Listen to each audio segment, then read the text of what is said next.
Kemche, Adab, Assalamu alaikum, Namaste, and welcome to Meri Kahani, my story. When we think about being in our comfort zone, what do we normally think of? Do we think about being at home, in our nice, cozy bed, maybe drinking a nice cup of chai, not too hot or cold? If I said for everyone to remain standing for the remainder of this audio, how would you feel? Probably not so comfortable. Probably restless. Maybe even angry. What you are about to hear is not comfortable. In fact, it will take you far from your comfort zone into a place that may be very foreign to many of you. And you just may forget about it all tomorrow. But we really hope you don't. Because what you're about to hear is very real, very true, and very raw.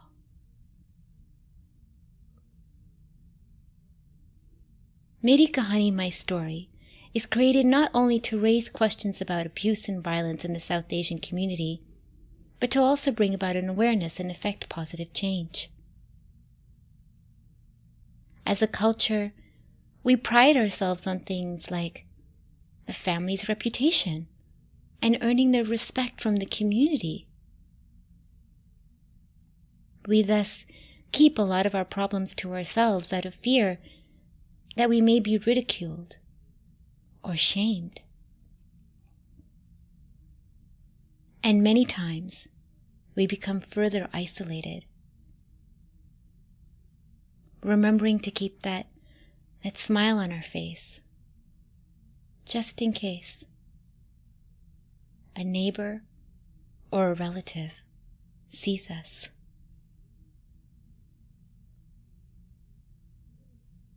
This is especially true for the South Asian woman. We have all heard of the strength of the woman and all the sacrifices she endures to keep her family together. The question here, though, is, what is she sacrificing? What is she giving up?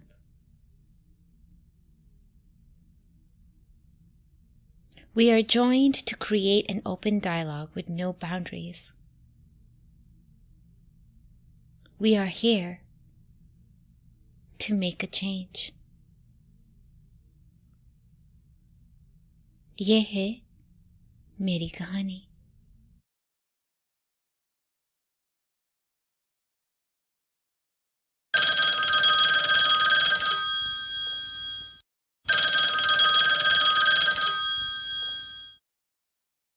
Hello, Learning English for Newcomers Agency. How can I help you? Hello?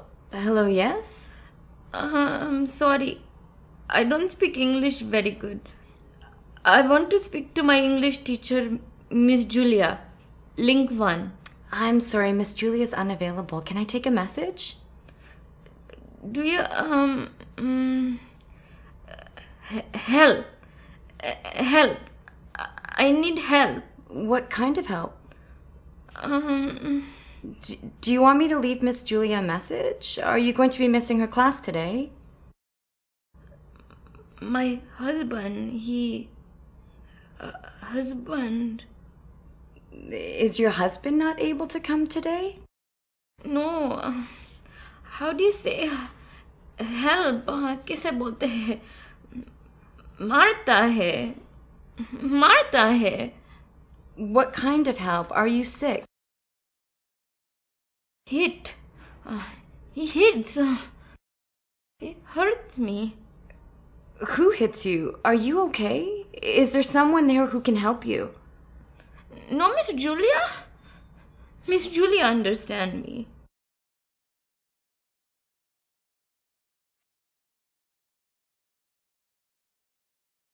Maji's Kahani is about a mother who is writing in response to a letter she has received from her daughter.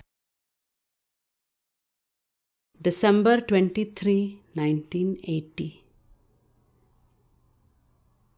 Dear Betty, I hope this letter meets you in good health. We just came back from the Gurdwara. I so missed you there. The family asked about you and I said she's so happy with her husband in Canada. He's working very hard and the kids are doing well in school. I can't stop thinking about the letter I received from you. I read it and started praying right away. I'm worried about you. Betty, be strong. Bahadur bano. If your papa found out, he would have chest pains.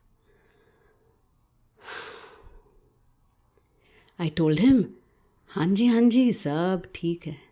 Oh yes, everything is fine. A woman needs to make sacrifices and you need to be there for little Rishi and Amandeep. You have to do something about this headache. I know it hurts, but Betty, staying in bed is not good. Do not neglect your family. Especially not now. Now you must act. Pray to Guru to take away the headaches and make sure you take prasad at the temple every week. जो कुछ तुमने सुन लिया चला जाएगा. Everything you heard about will go away. Even her. You will see. It will not last. I know how hard it is, but you have to remember that in a marriage, there will be good and bad times. That's how life is. We have to bear the burdens in order to keep our family together. And why not? We are strong. We were made that way. You come from a long line of strong women, and I know you have that strength in you.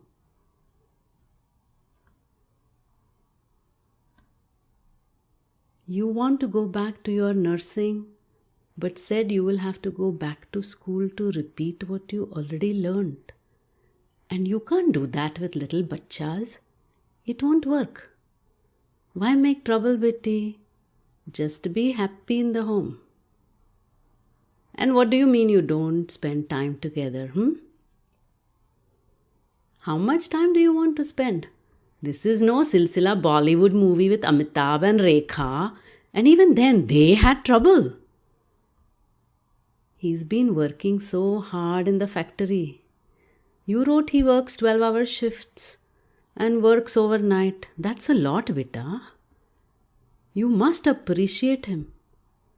Your husband provides you a home. He brought you to Canada and doesn't mind you being a modern woman. All the movies you watch and the Gana Shana playing songs all the time. Do you play it loud when he's sleeping? Don't do such things.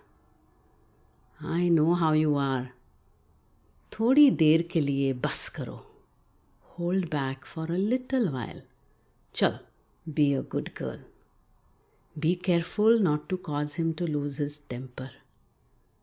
If you act a certain way, he will not bother you. He'll change, Betty. But you must make sure you attend to his needs properly. This is part of a journey in marriage. Dukhta to hai. It hurts badly, I know.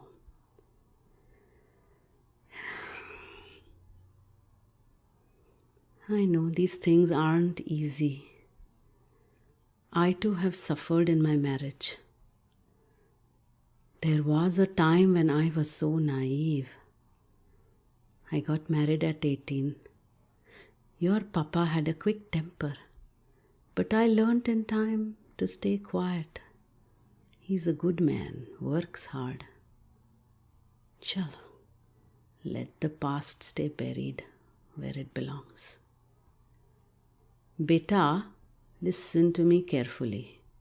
Sometimes you need to make sacrifices for your family. Think for 1 second, use your brain Guru gave you and think, what choice do you have? How would you leave him? Where would you go? It scares me to think of you alone there. What would happen with your sponsorship? Wouldn't you lose it since he brought you here? You must think, is this worth it? No, Betty, no. And be careful of who you trust. Do not have others involved. Whatever happens in the home should stay in the home. Don't go telling any auntie shanties about this, and no Ritu Singh or Bittu Singh either. It will spread and ruin your home's izzat. You know how people talk. You think I don't know what it's like? BT, I'm telling you this because I have seen it and I know. It will get better. I did the best I could with what I know, and that is why I'm telling you.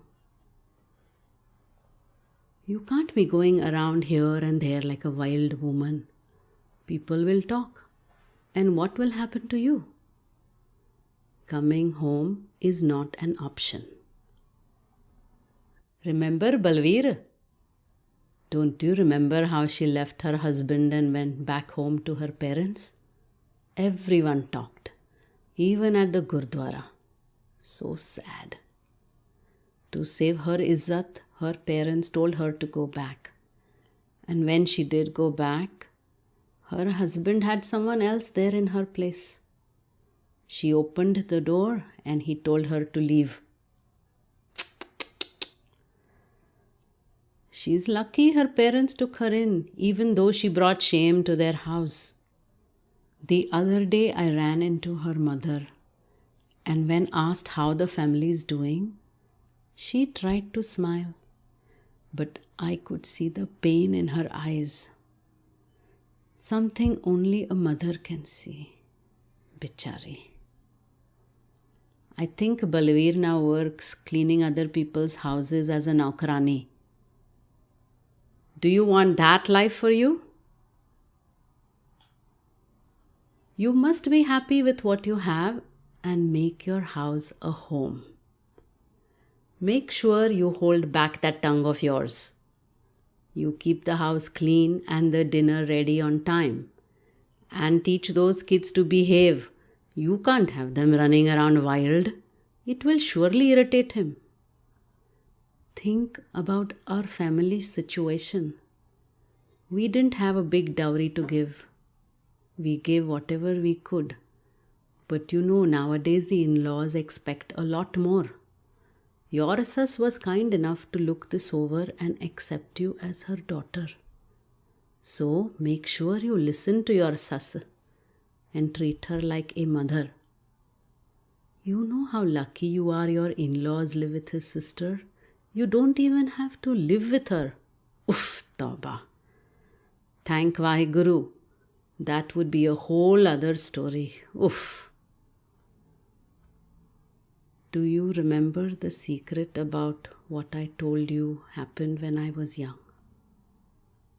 When I fell in love with a person from a lower caste and wanted to marry him even though I knew it was wrong. Pagal. And you know what? I suffered greatly because of this. I caused so much heartache to my parents. I could never forgive myself. And when they found out, they married me to your papa. I told you this, Beti, so you won't suffer with all this love shab business. Your parents know what is right. All that will fade away, and what you will have is your family. That is all the love you need. And from Guruji, of course.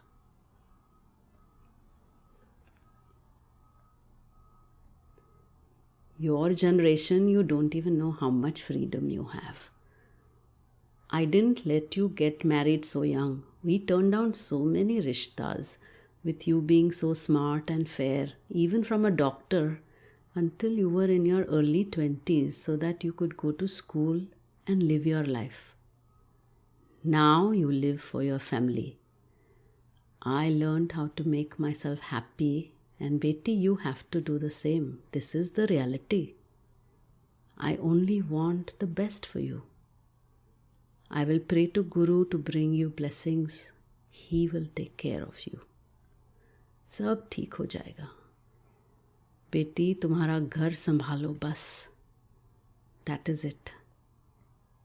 You stay, how do they say it, 2 steps ahead. You take charge of your home and you will see it will all change. Don't worry, बेटी, भरोसा रखो. Have faith and so will I. Everything will be okay. Maji.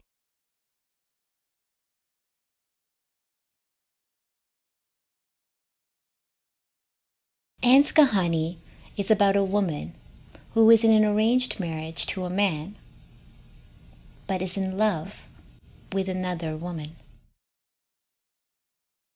My parents are telling me it's time to get married. They've found me an eligible bachelor from abroad. When you are settled, we can feel good, they say. Them feeling good is depending on me getting married. And once I'm settled, my parents will feel like they've done a good job as parents. As long as I'm not married, I will be judged. My parents will be judged. There's a lot to judge about me. I don't need to get married, I tell them. I don't think marriage is for me. They say I don't know, but having a companion is important for old age and that I will need a man to take care of me. I agree that having a companion is important, to be with someone you love, share life with, have a family with, grow old with. It's all something I want, but not the way they want it. I feel completely different. No one really understood me. I walked to the beat of my own drum, a creative, always writing in my book, always daydreaming in my head. I didn't fit in with the other girls. I didn't feel I could contribute anything to what they said, and no one really talked to me. I never really looked up at anyone or made eye contact, always keeping my head down. I just didn't belong. No one really got me, except her. One day in English literature, my favorite class, she said, "Hey you, I see you. What are you writing about all the time?" No one ever asked before. Me, how do you know I'm writing all the time? I'm studying. No, you're not. How do you know? I can tell by the look in your eyes. You're somewhere else, looking off into the sky. You're in a daze, a faraway place in your head. Where are you? No one looked at me. I was the shy sister. I never had friends, relating more to the characters in stories I read or ones I'd create. I got lost reading novels all the time and kept a diary. She was right. I love to write. I'd write at school during study period when most girls were gossiping about boys. Outside every day during break, I'd sit under a big oak tree, alone, and write. It was so comforting. Leaning against the bark, sitting in between the roots. It was like it was protecting me. I'd write in it all day. It was my world, my escape. My fantasy land, where I wrote stories about being the popular girl in love or about being a princess for a day. With all the power in the world, I'd write in it any chance I could to continue my story, the one in my head, the one in my diary. "I see you," she said, "and you see me too. We're different." She was bold, she wasn't shy, and I liked it. Her parents dropped her off at boarding school but never came back to pick her up. She ended up having to live there. I asked her if she was sad. She said no, pagal. She said, I'm free. She was so strong. I wasn't sure if I believed her, but I didn't ask. She loved the Greek poet Sappho, and I shortly did too. We both became obsessed with her. She would secretly write her poetry in my diary, and I would write her a poem back, leaving it on my desk for her to read. It was our secret language to each other, all about Sappho's longing for her loves that she could not have because they were taken with men.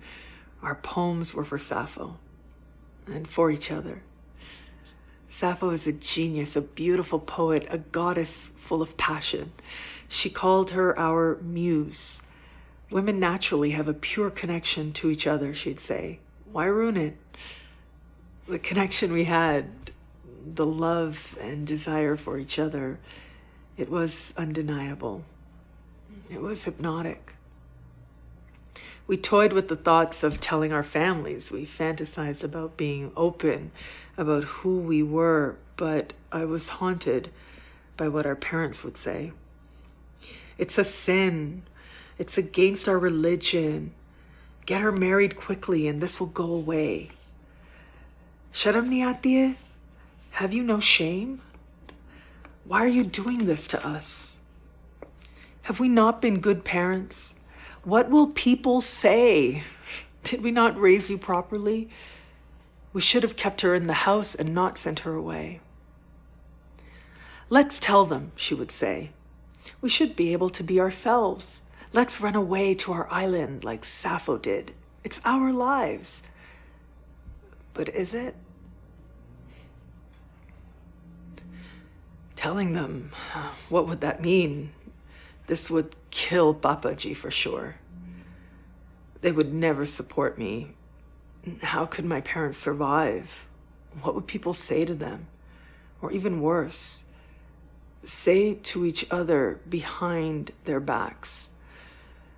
They would be excommunicated, hang their heads low. They would never forgive me. How could I do this to them? They never abandoned me. How would this affect my older sister and brother? No, I can't do this. This is wrong. People will talk. They already do about my grandmother. I don't know how she died, but I heard rumors she committed suicide, that she had mental health issues and was locked up somewhere. They said she was pagal, crazy. She was really pretty. The only picture I've seen of her has a smudge on her face. Someone said I look like her. I smiled and thought, that's okay. Maybe she wasn't crazy after all, but couldn't handle all the craziness around her. And she escaped. My father never talks about it, but I heard from my mom and aunts call her Bechari. Poor thing. My only cousin Sita, the one who was my best friend, wasn't allowed to visit me anymore. We used to spend so much time together every weekend, and then it all stopped. My sister said it's because her mom tried to touch my mom. My mom never spoke about it, but got angry when I asked where she was. And then I heard on the bus on the way to school, people, an auntie and uncle, talking about a woman who had been murdered. Her cousin shot her. I was horrified. I pretended I couldn't hear. They justified this by saying, what do you expect? She was going around doing gandhi things. She was dirty. I looked down and wrote in my book. Parents feared what their children would learn from these women. Religious leaders even went into her home and tried to cast out the evil. The cousin felt it was necessary to get rid of her for the community. He said it was his duty. They agreed it was the right thing to do, get rid of her. As the days went on, the rumors spread. I heard them all around me. Whispers on the bus, in the hallways at school, even in the classroom. Some say she was raped by her cousin in order to get better. Some said she was stoned. Some said she was beaten and her body parts were cut up. Others believed she was burned alive.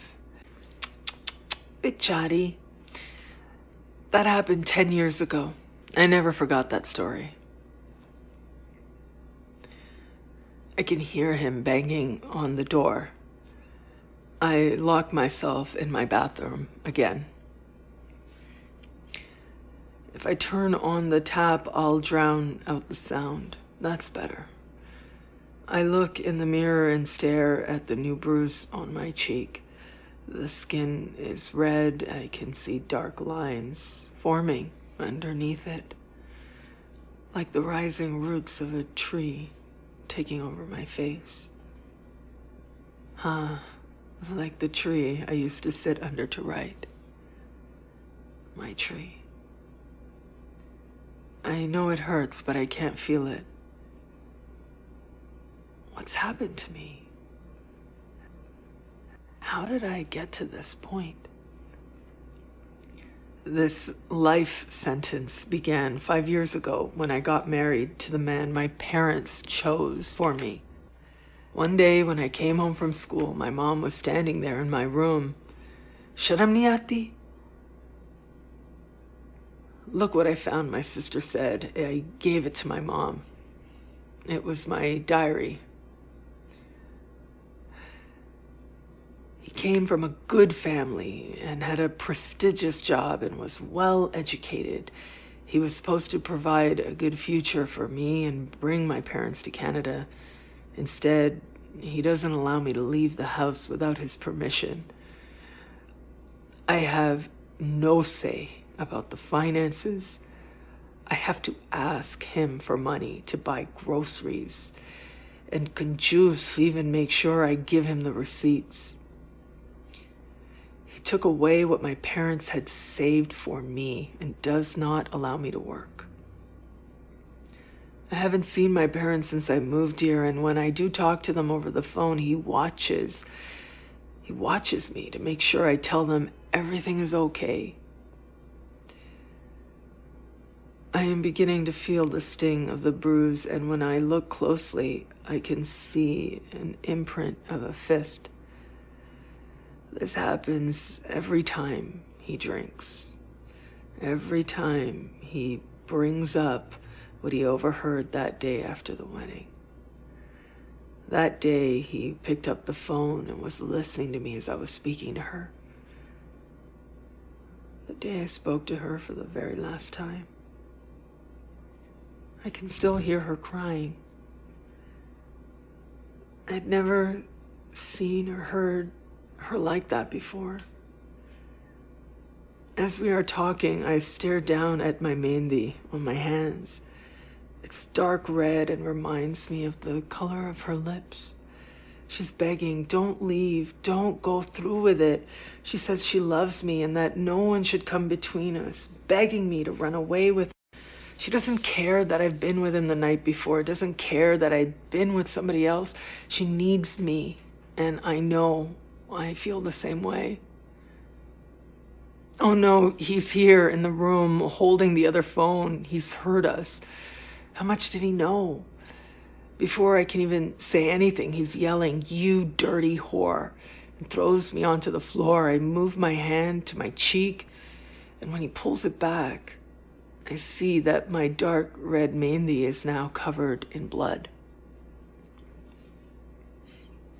I'll wait in here like usual until he wakes up from passing out. My head is spinning. I should open the window. I can smell the neighbor's freshly cut grass. It smells like spring. Reminds me of the barsat season. Oh, the rain. It reminds me of the time I was in boarding school when I used to listen to the sound of the rain against my windowsill. where I met her. She seemed much more mature than all the other girls, the rebellious type, especially for St. Mary's. I saw the way everyone looked at her, like she was a bad girl. I saw her, the real her. I thought she was brave. I was captivated by the way she acted because it was a change from what I'd been taught on how to be a good girl, free from sin. I could see a bra strap underneath her white kurta and the outline of the buckle that held the cloth together so tightly. I remember the way she even tied her red dupatta. She was so bold. My mom never let me wear an older woman's bra. She made me wear 2 really tight undershirts. They were so afraid of me becoming a woman. But she was already a woman to me. I remember our teacher, Mrs. Helen, asked us if we knew what Menzies was. She was the only one to speak up. Yes, miss, it's a period. We used to meet in the library and look for books on Sappho where everyone would whisper. She used to say in a loud voice that women needed to be more independent. She didn't even whisper or care when the librarian told us to mind our language. She would grab my hand through the books and hold it tightly. "Don't let go," she said. Since the night of the phone call, all he does is call me names.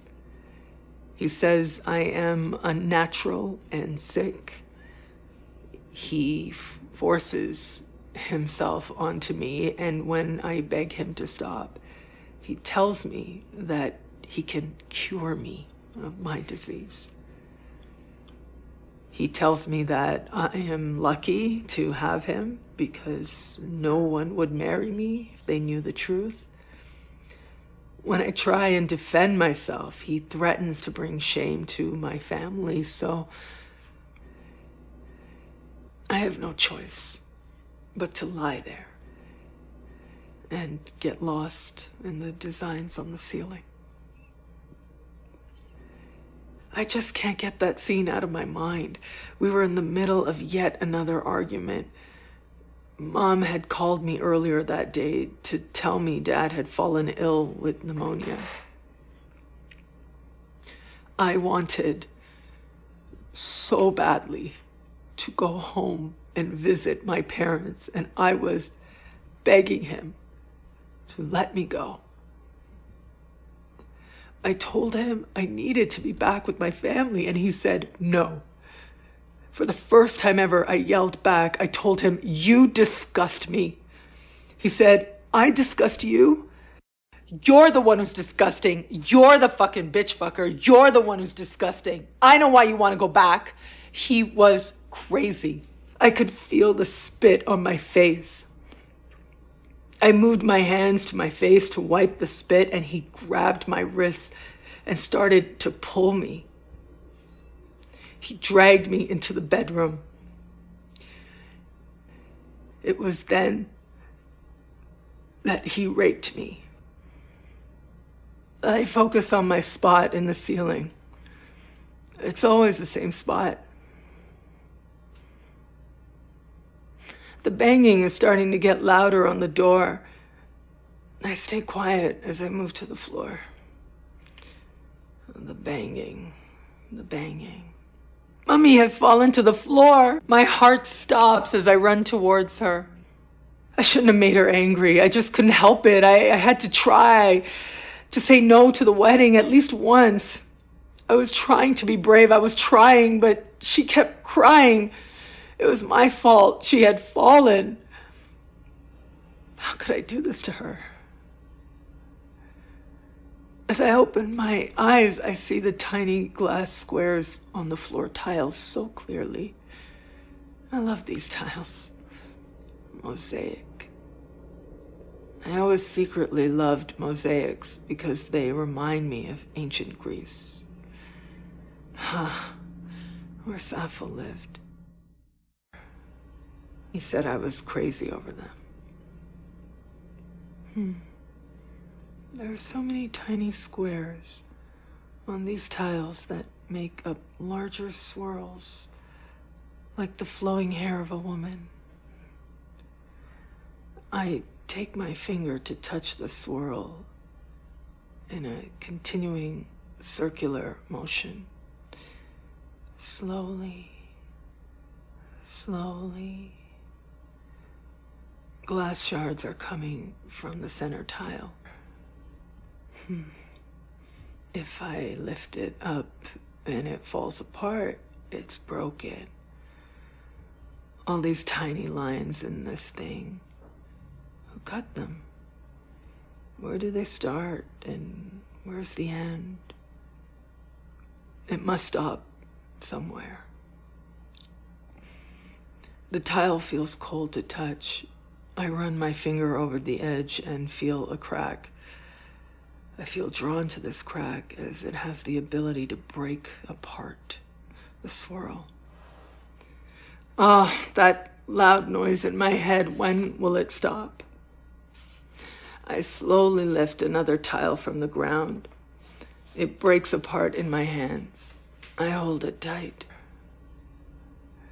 Never let go, she said. I squeeze harder and feel the glass cut into me even deeper. I stare at the blood. Dark red. I feel the bruise on my cheek starting to burn. I hate my life. I hate myself. I hate the choices that I have been forced to make. Never let go, she said. Pagal. As the banging on the door begins to get louder and the doorknob is shaking loudly, I reach for the sharp edge of the tile and slash it across my wrist.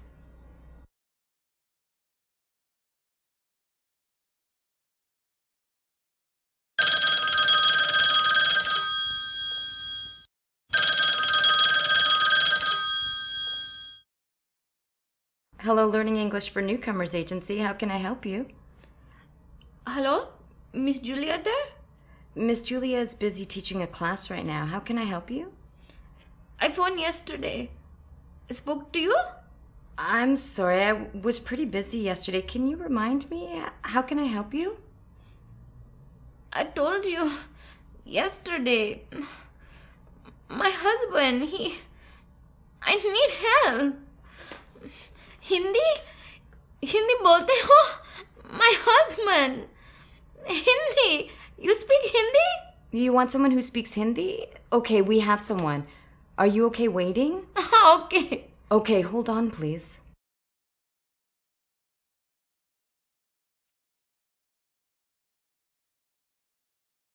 Sati's Kahani is about a little girl playing alone in her bedroom. She is having a tea party. Okay, time for a tea party. Mrs. Bear, is everything ready for Mr. Bear? Yes, it is. I have the cookies on a plate, the saucer is underneath the cup, and there's a spoon for the sugar. Is there anything left? I think I have it all. I don't think I left anything. Oh, here comes Mr. Bear. How was work today? Fine. My head hurts. Where is my tea? Right here, Mr. Bear. I've set it up all how you like it. What did you do all day? I cooked. I cleaned. Did you pick up my clothes? Oh, yeah, I did. Good. How much sugar do you want, Mr. Bear? Why are you asking me? Don't you know? Oh, I just forgot. I know, too. Here, let me pour it for you. I'll sing a song while I pour it for you. You are my sunshine, my... Whoops! Oh, I'm so sorry, Mr. Bear. You useless bitch! Now I'm wet. I didn't mean to. I'm sorry. Here, let me clean it. Can't you do anything right? I said I'm sorry, Mr. Bear. Why are you yelling at me? Be quiet. Mr. Bear, please don't hurt me. I promise I won't do it again. Amita's kahani is about a successful businesswoman who is seeing a therapist. This is her first session. Oh, you can call me Amy. Only my mother calls me Amita. I'm not sure where to start, so I guess I'll start at the beginning. We moved here from India. That's where we're from. Do you know Mumbai? It used to be called Bombay. Or I'm sure you've heard of Bollywood. That's where all the Indian movies are made. So yeah, we moved here when I was 5. And next week, I turn 30. I am so excited. My girlfriends and I are going out for drinks and then to a new club in Soho. I'm a Scorpio. I don't know if that matters, but in our culture, people obsess about their horoscopes. Our parents go to an astrologer when we're born to get our charts read. And that's supposed to be some sort of map of our lives. Apparently, my chart says that I will experience identity conflicts throughout my life, and I need to be careful about tension in my chakras, whatever that means. I don't know if I believe in that stuff, but I do check my horoscope every day. Maybe it's just a habit. So my friend told me that it might be helpful for me to come see you because I've been so unhappy lately. So I thought, hey, what do I have to lose? And in New York, everyone has a therapist, right? So yeah, I came here when I was 5. My family lives in Jersey. I haven't lived with them since I went to college. I moved to the city when I got this job. Oh, I'm a financial consultant. Basically, I give people advice on what to invest in and how to manage their money. It's funny how little people know about investments and how important early investments are for those rainy days. Things like insurance, bonds, mutual funds, IRAs. I am excellent at what I do, and I have high expectations for myself. It is very important to me to be successful and financially independent. Right, so as I was saying, I moved here when I was 5. My family is a typical Indian family. We lived in an area where there was a lot of Indian families, and you could literally smell the spices a block away. My cousins lived down the street from me. I was really close to my cousin Ronnie. That is, until she got an arranged marriage. I always wondered how women could do that, and with Ronnie, I was even more surprised because it happened in our generation. I guess they do it to please their parents. I don't know, I definitely wouldn't let that happen to me.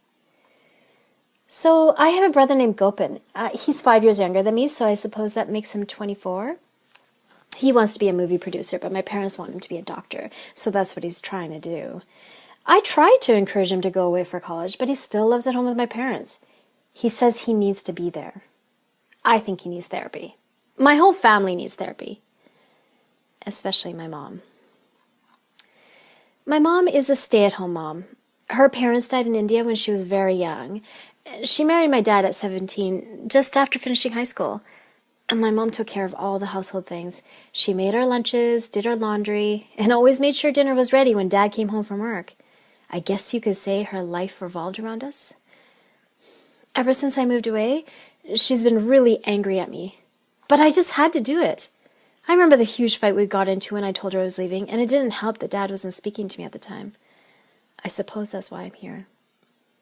I've been feeling really guilty lately because I've been thinking about my mom. I have this love-hate relationship with her. I just don't understand why she just doesn't leave my dad.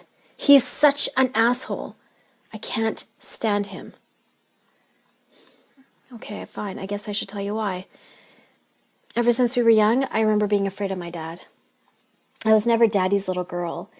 He moved here before we did to get a house and find a job, and I think he always held that against my mom. You know, the fact that she wasn't here to help him. I know he had a hard time because he used to be an engineer back home. He came here and ended up buying a gas station with a friend because he couldn't find work in his field. He'd work long hours, struggled to find work. He always seemed frustrated. So I guess I can understand why he was so bitter, but I don't understand why he did the things that he did. I still remember the way he used to shout at her. He used to control her every move. She couldn't even go to the temple without asking his permission, and usually only went if he was going. One day when he took her to the temple, he saw her talking to a male relative. In the car ride on the way back home, he yelled at her for talking to him. He asked if this is why she always wanted to go to the temple, and how could she disrespect him like this in front of the whole community? He said she was ruining his name. I couldn't believe it. She didn't even say anything back to him. He was basically accusing her of having an affair, and she said nothing. After that incident, she never asked him to take her to the temple again. She became even more isolated. He made her feel like she was acting inappropriately. It made her so insecure, so afraid to talk to anyone. She babysat when we were young, but lately she hasn't been doing that at all. Any money that she made would go directly to my dad. She always said, "It's okay, beta. He's better with the money." I don't think it's okay. He gave her an allowance. I mean, a grown woman with an allowance? How ridiculous is that? And he even tracked where she spent that. He would ask her why she bought a certain type of bread when it wasn't on sale. It was crazy. There was always shit like that going on. He would do things like that that would take away any control she had over her life. I always thought it was so demeaning. He would control her financially. He would question where she spent her money. He would control her emotionally. He wouldn't even let her cry in front of him. He would control her socially. She wasn't able to freely socialize with friends and relatives, and he would control her physically. He would slap her, shove her, pull her hair. He needed to make her feel like she was nothing. Mom would try to make sure everything was fine at home, even though it wasn't. I remember this one time when Dad walked into the bedroom while Mom had just finished doing the laundry. She was ironing one of his shirts. My mom was wearing a top that he thought was too revealing. He made a comment about the neck being too low, even though it wasn't. He always made comments like that about what she wore, even though she was really careful about it. You just never know what would set him off. He asked her who she was dressing up for and then shoved her against the dresser. I was in the bathroom. I could hear everything. I waited for him to leave before I came out of the bathroom. I saw her standing there in front of the dresser, staring at her reflection in the mirror. I asked her if she was okay. She said, "I'm fine, beta. I just have a headache." She walked over to the bed and to lie down. I crawled into bed and laid down beside her. From the corner of my eye, I remember seeing our family portrait that stood on the dresser. It had fallen on its side. My dad was crazy, always irrational, always tormenting her, always taking things to the extreme. Like, there was this one time when Dad freaked out because dinner wasn't ready on time when he got home from work. He had to wait 5 minutes, and that was 5 minutes too long for him. When she was in the kitchen preparing the plate for my dad, he went up to her and slapped her in the face. This made her drop the plate on the floor. She looked so ashamed. He called her a useless wife and told her to clean up the mess. We were sitting at the dinner table when this happened, my brother and I. He looked at me and then he turned to her and said, "What kind of stupid mother are you? Is this what you're teaching her?" He stormed out of the house, and my mom sat on the kitchen floor crying. I remember walking over to her and asking her if she was okay. I told her, "I hate him." She got angry at me. She reached up and slapped me. "Don't you ever let me hear you say that again. I should have known better. Your dad worked so hard to give us this life here, and all he asks is for dinner to be ready on time." She went to the bathroom to quickly clean herself up. In the meantime, I cleaned up the mess in the kitchen. There was glass all over the floor. I remember cutting my finger as I picked up a piece. I never told my mother that. She waited all night for him to come home with his dinner ready on the table. He never came home that night. So my dad is the only son, spoiled. His mother used to visit us quite often. I hated that bitch too. I guess I shouldn't say that because she's dead now. Whenever she visits, she babied my dad. She would always harp on my mom for not doing things the right way. Things were never good enough for her. The house was never clean enough, the food was never good enough, and the clothes were never white enough. She even used to harass me. I hated being forced to clean and learn how to be a good Indian girl while my brother would goof off with his friends. It seemed like my brother was always off the hook. I used to always fight back and say, I would never need to know these things because my husband's going to do them for me. She would always tell me how wrong I was and that is not what decent girls say. When I finished high school, I was always fighting with my mom. I couldn't understand why she stayed with my dad. I told her we could move out together and I'd help her find a job. I even offered to quit school so that I could support the two of us. But she wouldn't budge. It's like she felt that it was her duty to stay, that she had no choice. She also didn't want other people to know what was going on behind closed doors. It was like getting a divorce was worse than being hit. I started to lose patience and snap at her. I hated who she became. I thought she was weak, and I decided I was going to be like that. Like her. I wanted her to be like my friend's mom. They worked, drove us to movies, and I never saw their parents fighting. I wanted that life for us. I left home at 17 to go to college, and I only came back a few times to visit. I guess you can say I avoided coming back. Whenever I did come back, I'd see her stuck in that same place. I was angry with her. I just don't understand. When we talked on the phone, I knew in her voice there was something wrong, but I ignored it. My brother would always call me to tell me what was going on, but I told him, I don't want to hear it. If she doesn't want to leave him, I can't help her. He, on the other hand, couldn't leave. He has a lot of strength. One day when I was visiting home, I heard my dad going on again in the kitchen. And you know what? My brother walked in the kitchen, and I was shocked to see him step in between my mom and dad. He went right up to my dad and he told him, if you ever lay a hand on my mom again, I'll kill you. This was the first time I had noticed how strong he had become. I remember my mom telling me that he was at the gym a lot recently. He made my dad look scared. And I was shocked because I was so used to seeing my dad have his own way. Anyone that challenged him was his enemy. This was the first time I ever saw him back off. Come to think of it, I really admire my brother for what he's doing. He's really protecting her. I know I couldn't do it. That's why I never moved back home. And yes, before you even ask, I do feel guilty. Oh, did I tell you about Paul? He's a guy I've been seeing off and on for the past few years. He's been telling me lately he wants to get serious and he wants a commitment. I know. My friends tell me I'm crazy. When does this ever happen in this city? But I just can't do it. I tell everyone things like, I don't have time for a relationship and my career comes first. But now I feel that a part of me is just making excuses. I'm starting to notice that as much as I'm trying to make this not a part of my life, the stuff with my mom is affecting me. Lately, I've been having the same dream over and over again about my dad yelling and hitting my mom. The dream always starts off the same way, with my mom in the kitchen begging me to come back home. She says she needs me. I see myself pushing her away, and then I feel this negative energy all around me. And I look up and I can see my dad in the background. He's watching. I start walking out of the kitchen and I hear a loud scream. I turn around and I see my dad choking my mom. But when I look closely, I see my dad's face is actually Paul's and my mom's is mine. That is when I wake up. I wake up feeling so terrified I can't breathe.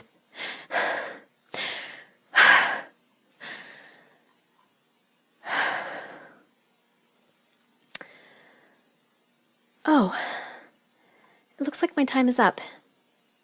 Same time next week?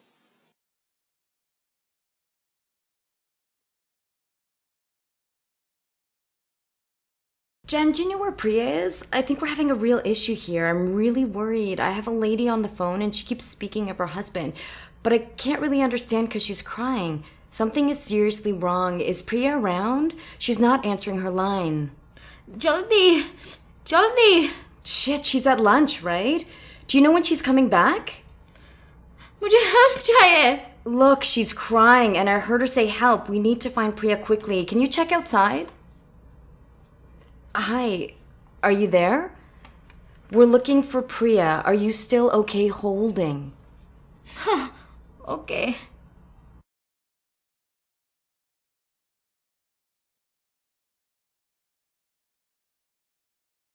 Phul's Kahani tells the story of a transsexual person and her experience with gender, acceptance, and love.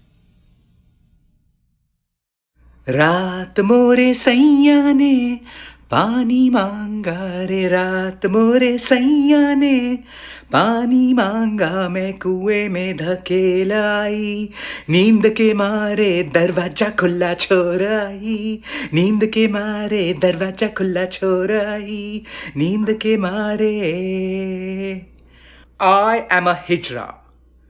Some people know me as eunuch. You might call me a kusra.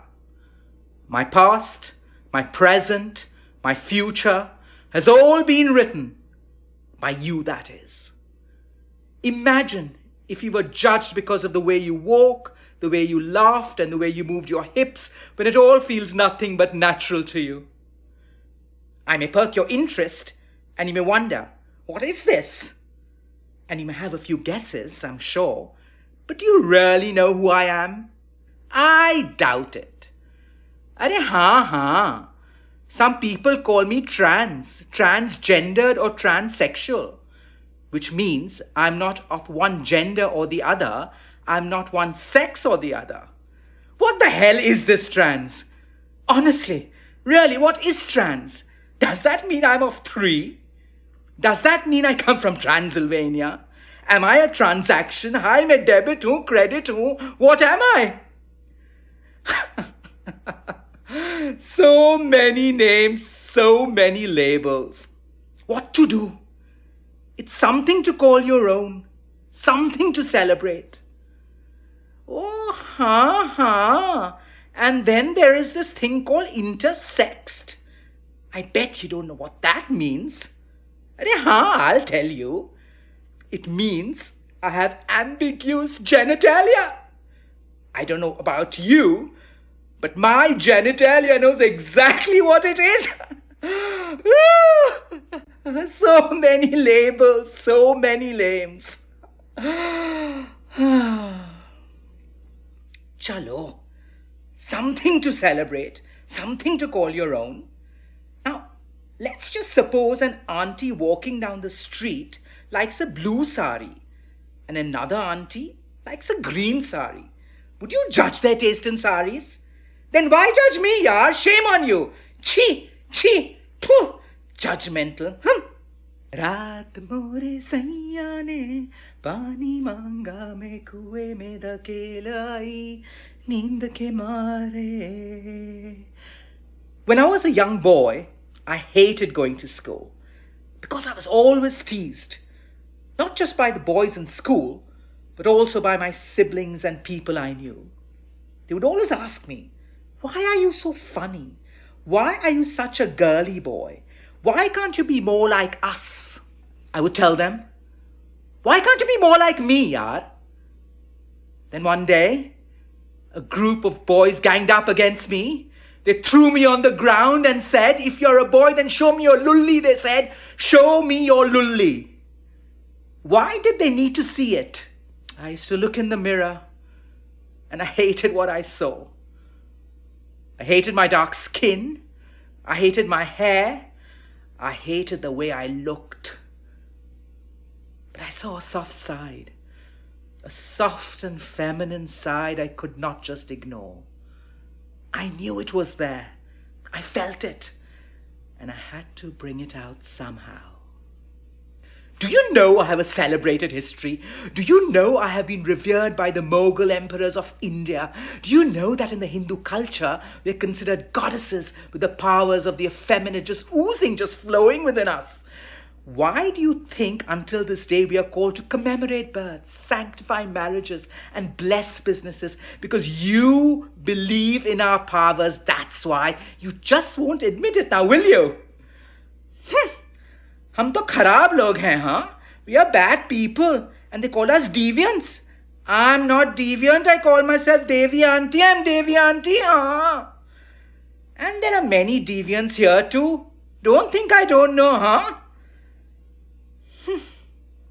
रात मोरे सैया ने पानी मांगा, अरे रात मोरे सैया ने पानी मांगा, मैं कुएं में धकेल आई नींद के मारे दरवाजा खुला.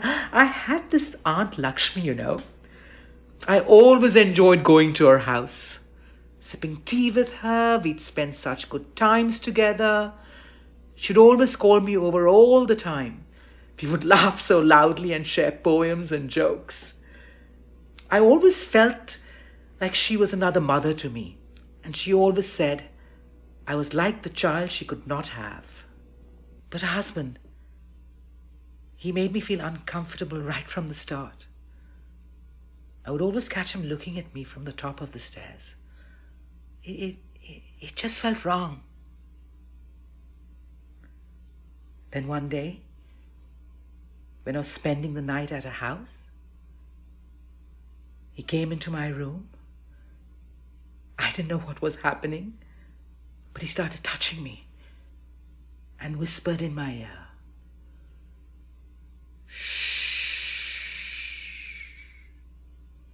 किसी को बताया तो मैं तुम्हारे पूरे खानदान को तबाह कर दूंगा. If you mention this to anyone, I will kill your family, he said. The next day, my Aunt Lakshmi pulled me into the room and said, Beta, I don't think you should come back here anymore. I think it's better if you go. Just go. I think you should leave. She knew. But मैं क्या करता यार? What was I to do? How was I supposed to know I was only a boy? I felt like she had pushed me away like everyone else. But I listened to my aunt and I left. And you know what? That Gandu uncle of mine, he never touched me again. Those were days of pain and confusion. I hid from my family and everyone and found solace by going to the temple. And that's when she came into my life. Sita. Oh, the beautiful Sita. With her long black hair, her beautiful white skin, just like those women you see in Bollywood movies. Sita watched me and I would only admire her from a distance. Then one day, Sita came to me and said, I know what you've been through. I know your pain. I understand. Leave everything and come with me, she said. With us, our kind, you will have a home. So I decided to leave. I grabbed my things when everyone was sleeping after dark and I ran to Sita. I did hear my mother call my name when the door creaked when I opened it. Tum theek to ho, beta? But I just said, Ha, Ma, I'm fine. I'm just going to the washroom. Till today, I cry in pain thinking of the hurt I must have caused my mother for leaving. But I had to leave. Not for me, but for her. I saw the look of shame in her eyes when all the other aunties would ask her, What's wrong with him? He's not like our boys. You better get him checked, you know. He's not a normal boy. My mother would look down and say, Oh, he's only a boy. He's only a boy. He'll snap out of it. But they were right. I never snapped out of it. I don't know where she's now, but I miss her and I wish her all the best. I do think that maybe, just maybe, a part of her loved me. But I had to leave in order to belong. रात मोरे सैया ने पानी मांगा रे रात मोरे सैया ने पानी मांगा मैं कुएं में धकेल आई नींद के मारे दरवाजा खुला छोड़ा. And then I met Raj. Hi Allah, Raj, the beautiful Raj, the tall, handsome, strapping young man. He would come to the colony every night and we would make mad, passionate love together. Ooh, I can still feel his male hardness against me, against my beautiful, soft body. And night after night, he would make hot, passionate love to me. Then one day, I plucked the courage to ask him, Can I be your wife? And he said, But of course. I will come the following week with a wedding party. I'll bring my mother, a band, barat, everything. We'll have fun. We'll dance and eat the best of food. You would do all that for me, I asked him. Yes, of course, my love, anything for you. So I waited and I waited. Oh God, how I waited. And he never showed up. But let's be honest. Who will love a hijra like a man loves a woman and a husband loves his wife? Who will show us the love and devotion? You see, you'll call us to your house, you will make us do all the dancing and singing, bless this and bless that, but you will never ever invite us in. Chalo, truth be told, I'm not sad anymore. Either you move it or you lose it, yaar. You've got to let go, you've got to move on. You either stuck in your past troubles, oof, or you move forward to survive. I have changed since my views of love, and I've discovered a lot of love in my life. I love my sisters who I live with and all who are with me. I love my community and the nanna manna bachas that I adore so much. They are the only innocent ones, you see. Now I laugh until I cry. I'm respected by many people who call me to give me their prayers. That is my role in life, to watch and share in others' joys. Don't get me wrong.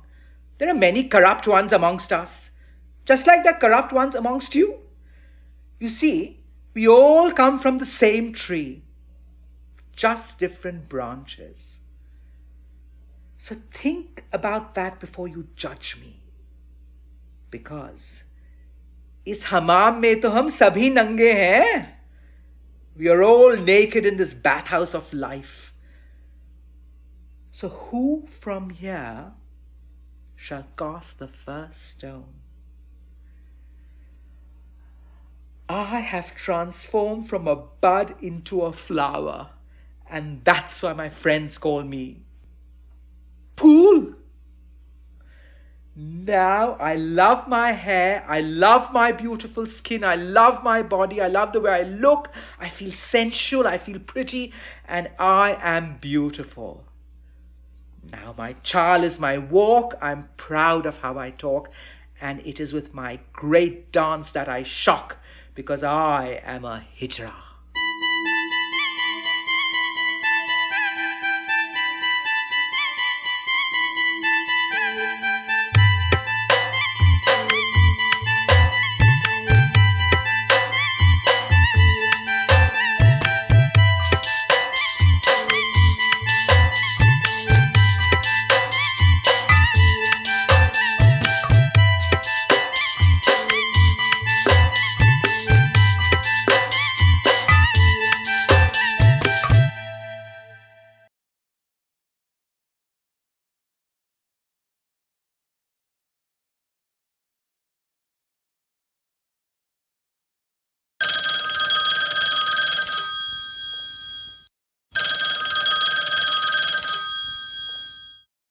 Yeah, she's still on the phone. I have her on mute. Can you keep looking for Priya?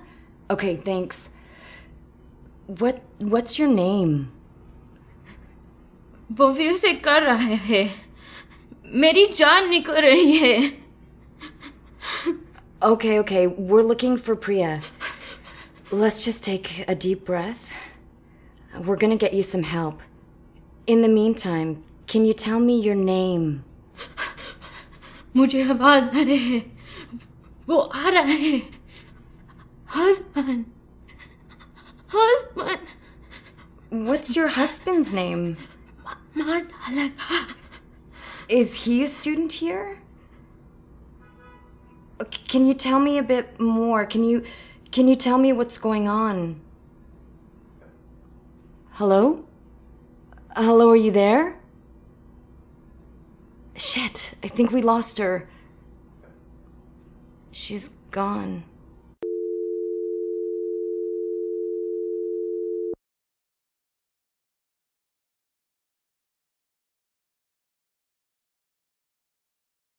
Izzet's Kahani is about honor and reputation. But I'm not ready to go. I'm not done yet. The first time I saw him, he was walking down the hall in school. We noticed each other. We made eye contact and he smiled. I smiled back. Saw him in class. He was quiet, but when he did speak up, I was impressed with how open he was. Something I wasn't sure was even possible in men. I could tell he was an independent thinker. He had a lot of integrity to him. I could see it. Hi, remember me? My name's Izit. I know, I saw you in class earlier. You noticed my necklace? Thanks. It's my mom's engagement ring. I just like it, so I wear it around my neck. She gave it to me a year ago. Oh, my name? It means honor or reputation. It's huge in our culture. It's something that's revered in our community. Strong?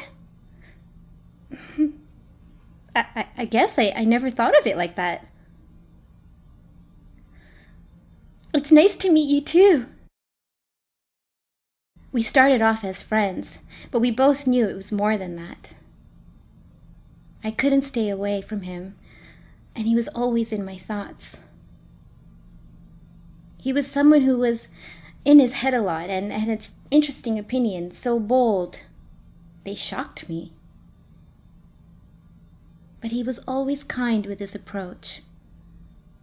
It was warm and different. What do you mean you don't believe in organized religion? You actually don't believe in God?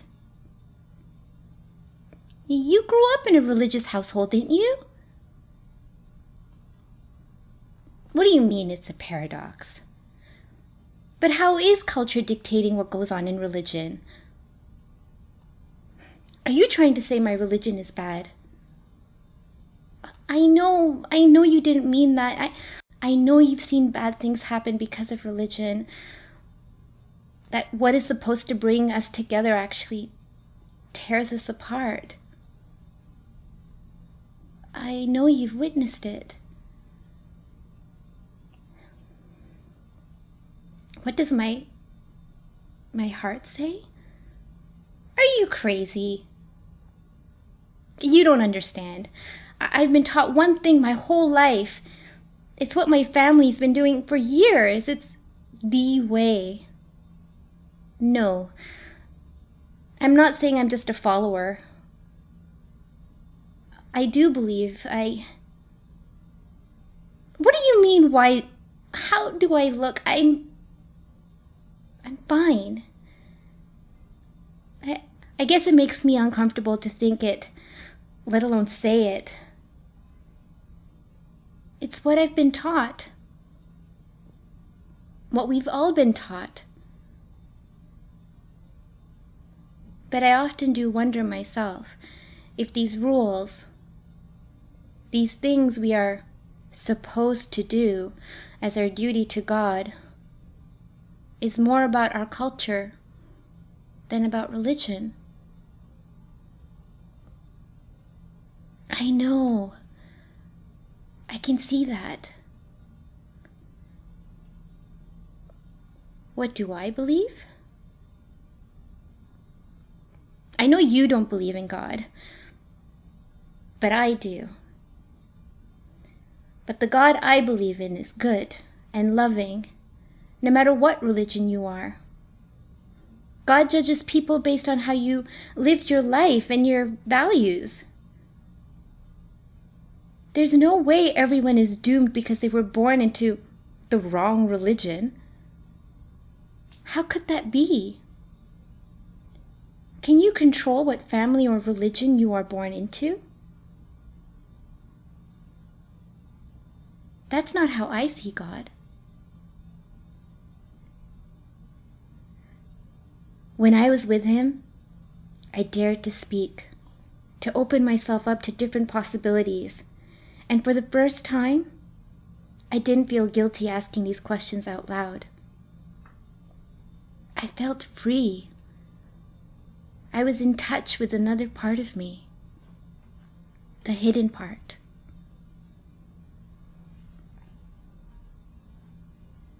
I knew it was going to be a problem. He was from another culture and a different religion. He was so right for me, but I knew, regardless of how we felt about each other, according to my family, we were all wrong. I was ruining my family's izzat.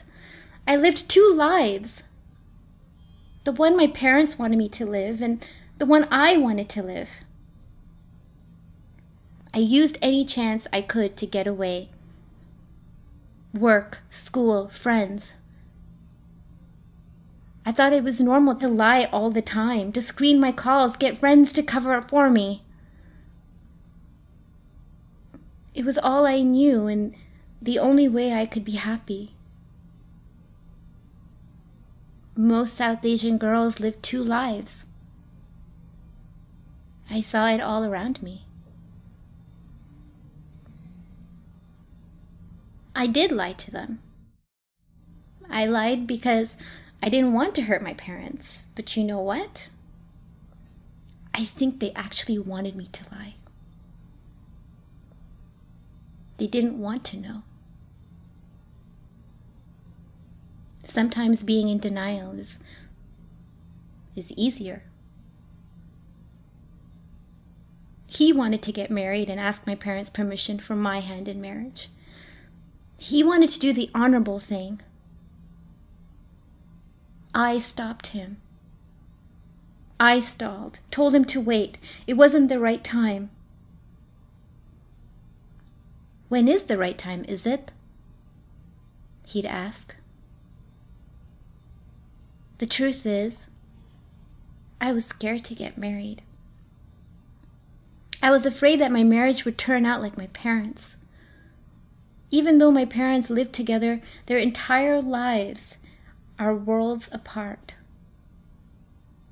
This fate terrified me. It didn't seem that my mother and father were in love. In fact, I know my mother feared my father. We all did. I knew what they would say when they found out about us. They would say our religious differences would tear us apart, and I would end up alone with kids. My mom would say, people say all kinds of things when they think they're in love. But love dies. And then what's left? I'm not sure love dies, though. It's okay, right? What you said, it's going to be okay, right? You actually are okay with what I believe and we can have a future together? You won't abandon me or run away or freak out 1 year later? I know, but I'm just worried. You don't understand. I know what they will say to me. Yes, I know you're different. I know everything we talked about over and over. I just need to hear it. I need to be reassured. Promise me. Promise me you'll never change. You'll say it over and over again. I know. I'm just scared. And for him, it was actually okay. You know, I often wondered, who was I living my life for? I'm living for 3 generations of culture, history, and tradition, one that I do love and embrace. But where am I? Somewhere lost in the middle.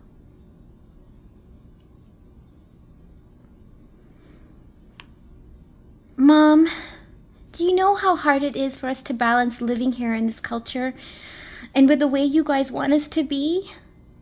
The way you brought us up? It's hard trying to fit in.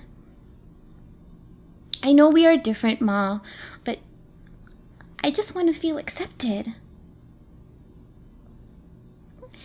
I'm not doing anything wrong, Mom. I know we need to think about living for our families and our community, but we only have one life to live, Ma. We have to make it count.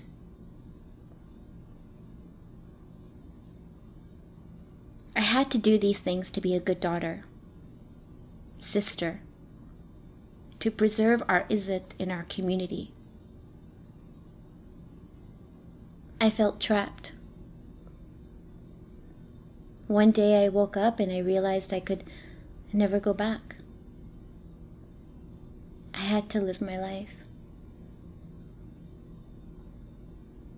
Hi, Mom. What? What do you mean, what am I up to?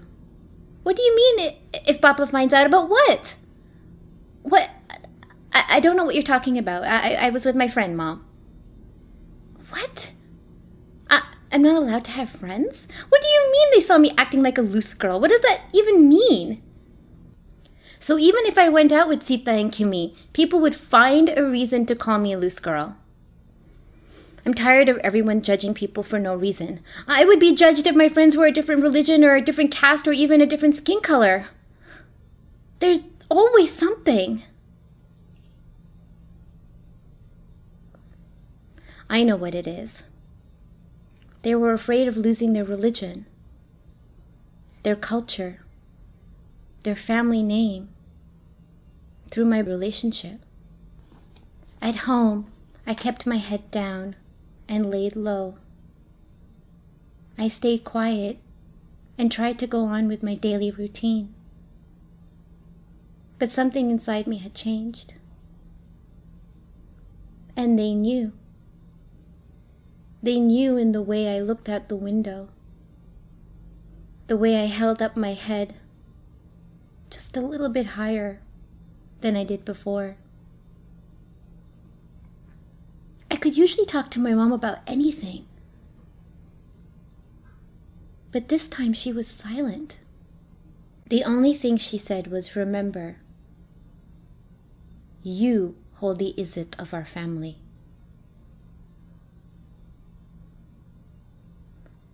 I feel it, but I can't. I can't go yet.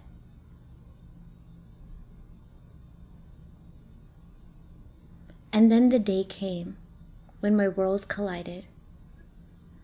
I don't even know exactly how they found out, but they all knew. My dad, my aunts, and uncles, my whole family. And that's when the phone call started.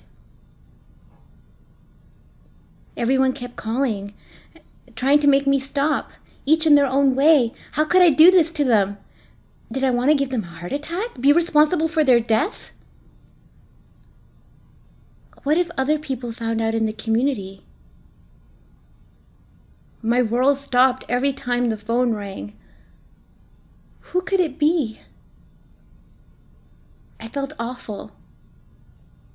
The nauseousness feeling in my stomach never went away. How could I do this to them? Kill my own father? I tried to stay away from love, but I felt like my heart was being ripped out of me. I was prescribed depression and anxiety pills by my doctor, and I took 23 pills all at once. It seemed like a good number. I was told that I shouldn't have been born, right? I just turned 23 a month ago.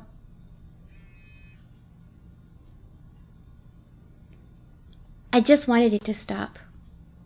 I took control over my situation in the only way I knew how. I shouldn't have been born. I closed my eyes and waited. Sometimes you just can't hurt any longer. I wanted to end the suffering, the pain and the guilt. I felt felt so guilty for hurting my parents. I felt so bad. I knew what they wanted for me, but I just couldn't do it. I took the pills to leave, to get away from the voices,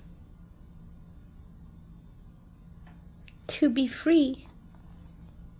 I woke up in tormenting pain in my stomach in an emergency room.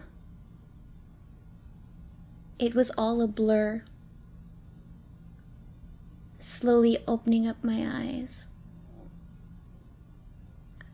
I saw a shadow in front of me. It was my mother. Ma, are you mad? She held me close to her and cried. I have never seen my mother like that before.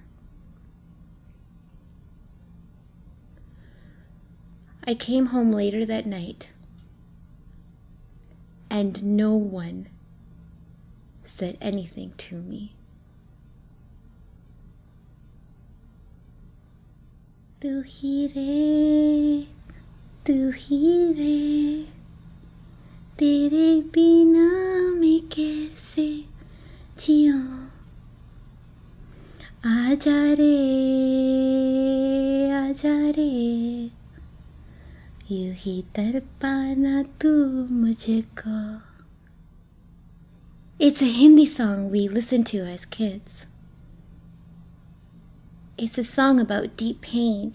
It's about two people who loved each other but can't be together because the war is keeping them apart. The girl is saying, "It's only you. How can I live without you? Come back to me. Why are you making me go through this pain?" Do you actually like it? You want me to sing it again? All right. Tu hi re, tere bina mein kaise jiyo.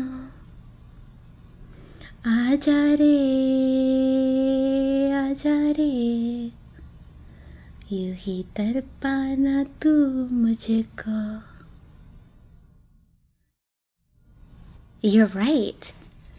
It is haunting and beautiful at the same time.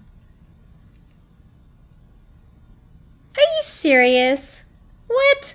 You want me to put on a sari? What? Change the light bulb? Come on, stop.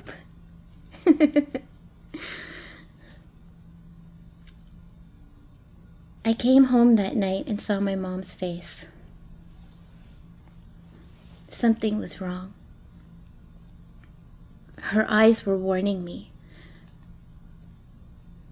I went into my living room and there was my dad and his brother. I could see my aunt in the kitchen. Something didn't feel right. I tried to go to my room, but they followed me. They told me I was shameful and ruining their lives, and or is it? They just kept asking me, what haven't they done for me? Did I know all the sacrifices they made? Of course I knew. I'm not doing anything wrong. I'm not trying to hurt anyone. Leave me alone! They kept pulling me and kicking me. I cried. And I cried, begging them to stop. In all that was darkness. And then I saw a light. My mother stood in front of them, holding something. It was a knife. And what do you think you are doing? I heard. They would have killed me. She risked her life for me. The light flickered in front of me, almost like a birthday candle. I wasn't ready to give up just yet. Jao, is it? Go! Bagja! Go! I dragged myself across the floor, ran down the stairs and to the front door. I managed to get it open and I ran out. I ran and ran so hard. I felt the burn of my heart pounding against the cold air. It burned, but it was my freedom. I turned around once and saw my mom's face.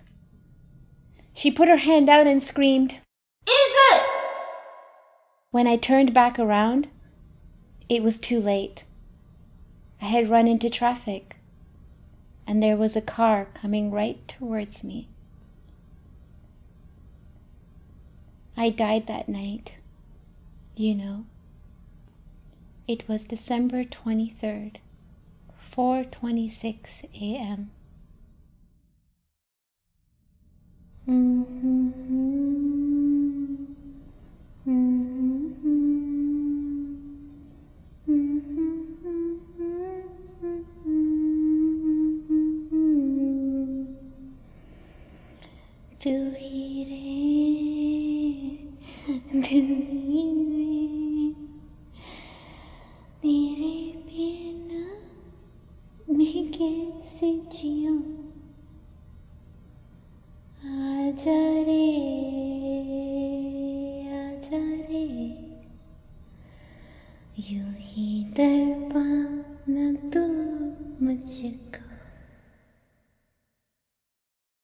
Remember me?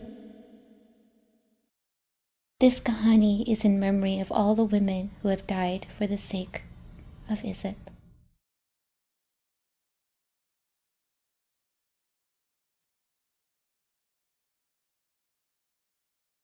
There are hundreds of cases like this around the world, each one with a unique story to tell. Most times, though, we don't want to hear about it. The story is buried even before it has a chance to come alive and be told. And as you have heard here, abuse does not stand alone. It affects everyone that is a witness to it. Everyone, including the children. Pay attention to the people around you. Someone has a story. Maybe it's you. The question is, what are you going to do about it? Shukriya, Dhanyabad, Mehrbani, and thank you for being part of Meri Kahani, my story.